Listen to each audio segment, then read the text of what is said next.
Welcome to the presentation on types of governments. While you watch the video, you need to make sure that your chart is complete by the end.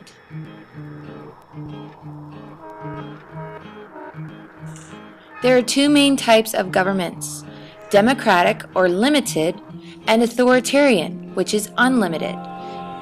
What I mean is that in a democratic government, the government has limited power.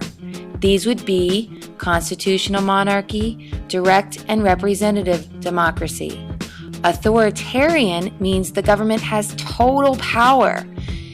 This would be an absolute monarchy and a dictatorship. It's important to know the difference between these types of governments.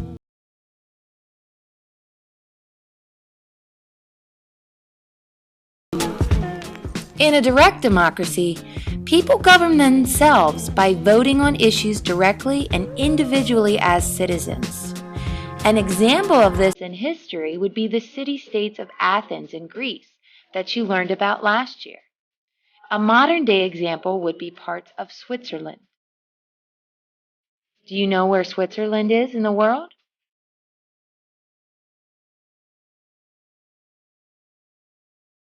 Switzerland is in Europe. It's a very teeny tiny country between Italy, Germany, Austria, and France. The disadvantages of direct democracy is that people need to be interested and actively involved in the government.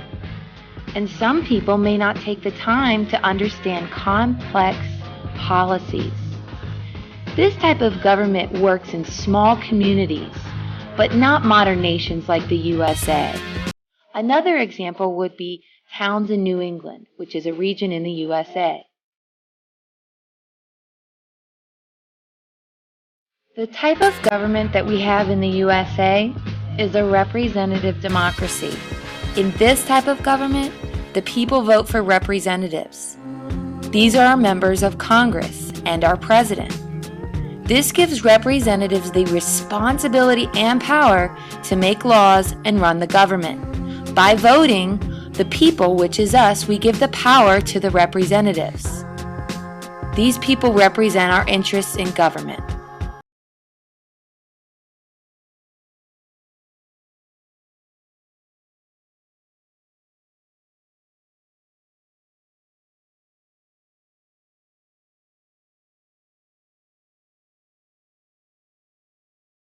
That each of these countries are on?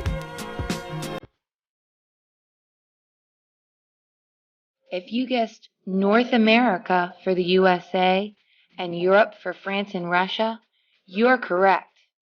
Good job.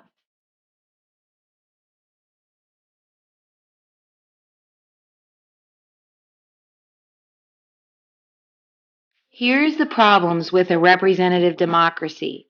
You have a lack of concern on the part of voters, or it's also called voter apathy. Only 61% of eligible people voted in the 2008 presidential elections. Some countries like Australia have made voting mandatory, which means you must vote or you'll be charged a fine. In the US, we have a two-party system. They are the Democrats and Republicans.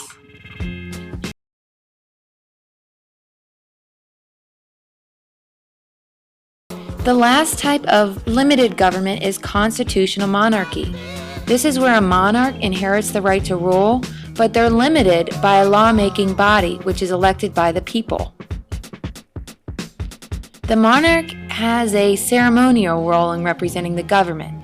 They're figureheads, but they're limited by the Constitution. Here are some examples: the UK, Sweden, Spain, and Japan. Below are pictures of each of the monarchs of these countries. Do you know who these people are?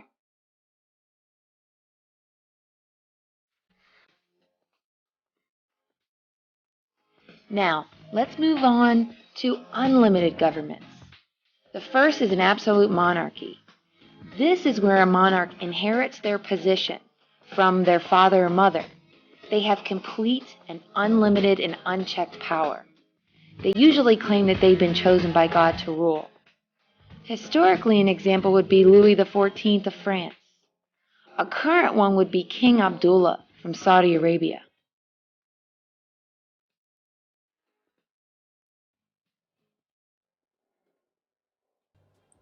Here's a picture of old Louis XIV from France. And this is King Abdullah in Saudi Arabia. The other type of unlimited government is a dictatorship. This is where a single leader holds extraordinary power that is not based on heredity or passed down through the family. A dictator makes all laws and suppresses or puts down opposition. An example would be Fidel Castro in Cuba, Adolf Hitler in Germany, Muammar Gaddafi in Libya, Saddam Hussein in Iraq.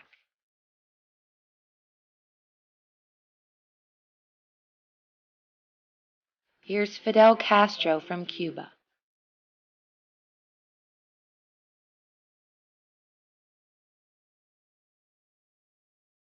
Do you know who this famous dictator is?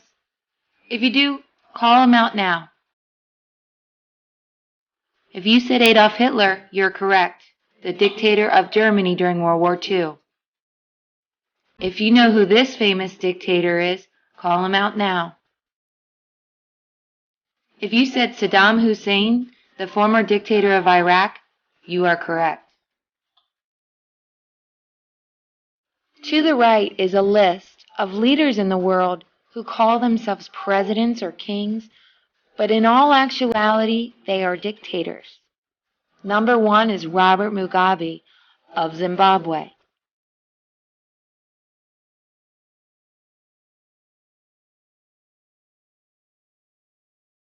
Take a look at the list. Do you know any of these leaders, or have you heard of any of them?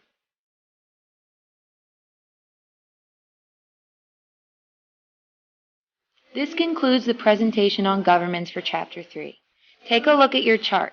Is it complete? If not, complete it now.